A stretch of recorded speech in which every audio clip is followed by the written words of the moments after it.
आप देख रहे हैं फतेहपुर हलचल न्यूज़ चैनल। मैं हूं रमेश मोहन शुक्ला। मुझे विश्वास है अब तक का आपका दिन शुभ रहा होगा। आप स्वस्थ होंगे, सानंद होंगे और प्रसन्न होंगे।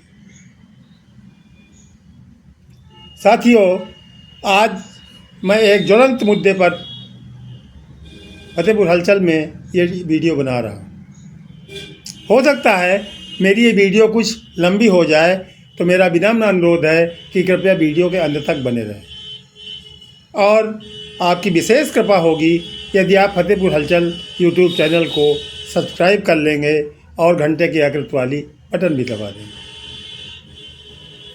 साथियों, पिछले 3 दिसंबर से देश के प्रमुख हवाई अड्डों में तमाम हवाई यात्री दर दर भटक रहे हैं।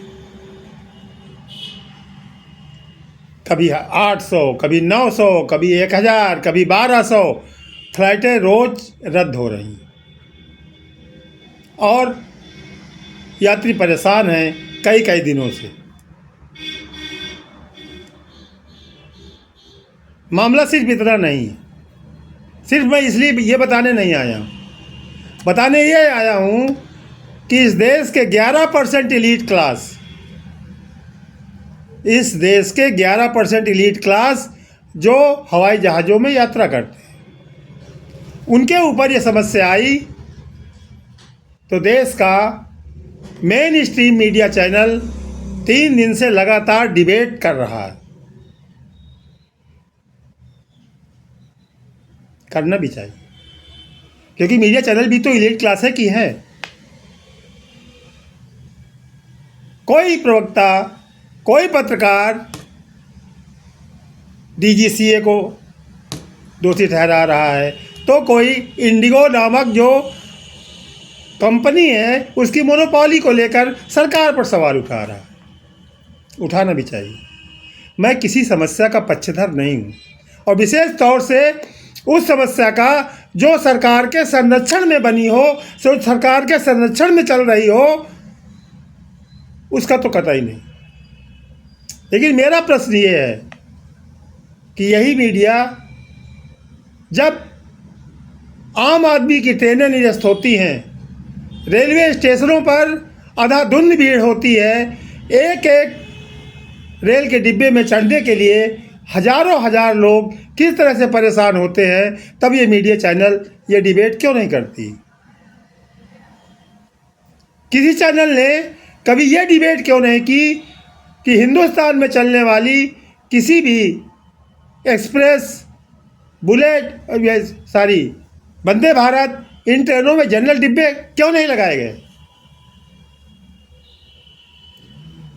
ज़्यादातर इन ट्रेनों में 2 या 4 जनरल डिब्बे होते हैं, और जनरल डिब्बे में सवारी कौन करता है? इस देश का वो व्यक्ति जो कभी पंडित दीनदयाल उपाध्याय के अंत्योदय का प्रथम पुरुष हुआ करता था।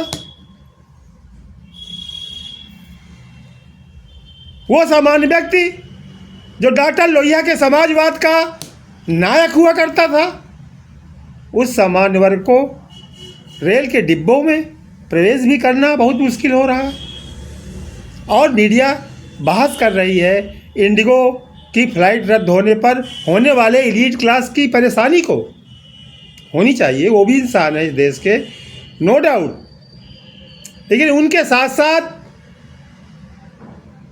जो 60% से ज़्यादा गरीब हैं इस देश के, जब उत्तर प्रदेश की कोऑपरेटिव सोसाइटियों में यूरिया और डीएपी के लिए 3 बजे सुबह से इस भयानक सर्दी में लाइनें लगती हैं, उस पर मीडिया डिबेट क्यों नहीं कर रही?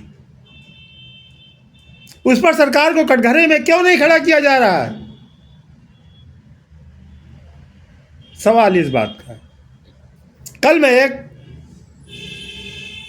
चैनल में एक डिबेट सुन रहा था इसी इंडिगो के ऊपर, और हंसी मुझको तब आई जब उसमें समाजवादी पृष्ठभूमि से निकले हुए एक बड़े नेता, मैं उनका नाम नहीं लूँगा, और वो एनडीए के एक घटक दल के बड़े नेता हैं, कई बार मंत्री भी रह चुके हैं केंद्र में, राज्यसभा सदस्य भी रह चुके हैं।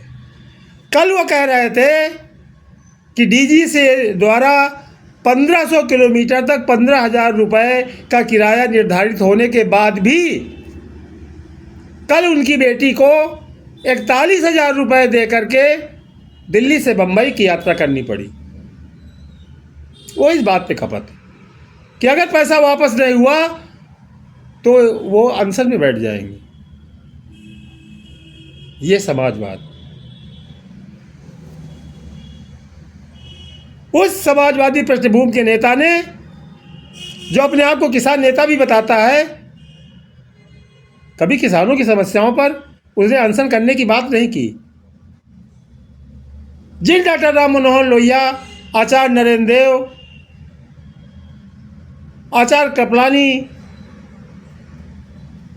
वर्तमान में शरद यादव का वो अपने को समर्थक बताते हैं, कभी उनकी विचारधारा पर आगे बढ़ने का उन्होंने प्रयास नहीं किए।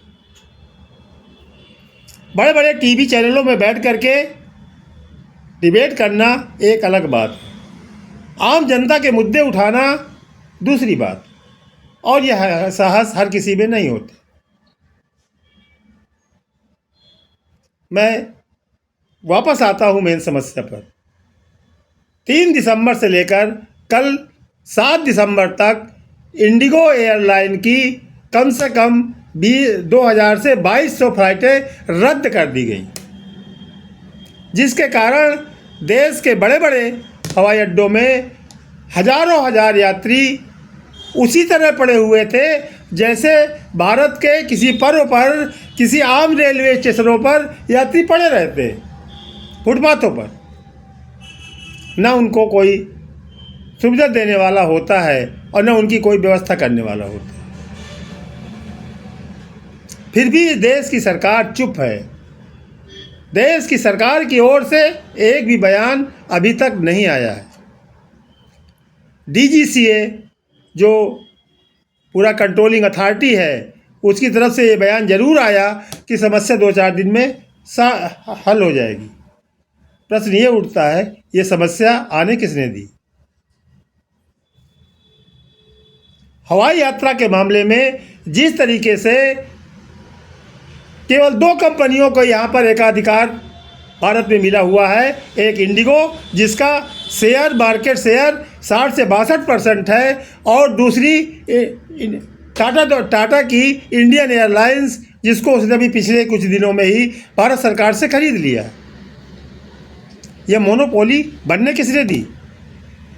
और यह मोनोपोली आज जो आपको केवल हवाई यात्रा के सेक्टर में दिखाई पड़ रही है, यही मोनोपोली इस सरकार द्वारा हर सेक्टर में बनाई जा रही है। जिस तरीके से हवाई यात्रा में इन 2 कंपनियों की मोनोपोली की वजह से हजारों हजार यात्रियों को आज 5 दिन से भयानक परेशानी का सामना करना पड़ रहा है, उनके बंधुआ पर दूर बन के रह गए हैं यात्री, उसी तरीके से इस देश में के हर सेक्टर का आदमी इन कंपनियों का गुलाम बन के रह जाएगा। सरकार पूरी कोशिश कर रही है हर सेक्टर में कुछ चंद पूंजीपति घरानों को मोनोपोली देने की। सवाल मेरा इस देश के बुद्धिजीवियों से है, बार बार इस देश के तथाकथित उन पत्रकारों से है जो टीवी चैनलों में इस मामले पर डिबेट कर रहे हैं, कि कृपा करके कभी एक बार ये भी जो डिबेट कर दो कि भारत की एक्सप्रेस और मेल ट्रेनों में जनरल बोगियां कितनी लगती हैं, और अगर नहीं लगती हैं ज़्यादा तो क्यों नहीं लगती हैं। यहाँ तक कि अब तो 3 टायर की भी संख्या घटाई जा रही है, एसी कोच बढ़ाए जा रहे हैं। कहाँ जाए इस देश का 60% गरीब आदमी? किससे सफ़र करेगा? पैदल, साइकिल से, मोटरसाइकिल से? क्योंकि कार अफोर्ड करना उसके बस की बात नहीं है। मेरा आग्रह है, सचेत हो जाइए। और मोनोपोली किसी भी सेक्टर में, किसी भी 1-2 कंपनियों की बनने के खिलाफ आवाज़ उठाइए। मैंने एक दिन और कहा था, ये देश किसी एक सरकार का नहीं है, सरकार में बैठे हुए कुछ चंद नेताओं का नहीं है। ये देश 140 करोड़ लोगों का है और इस देश को बचाने के लिए हमारे, आपके, सबके पूर्वजों ने न जाने कितना बलिदान दिया है।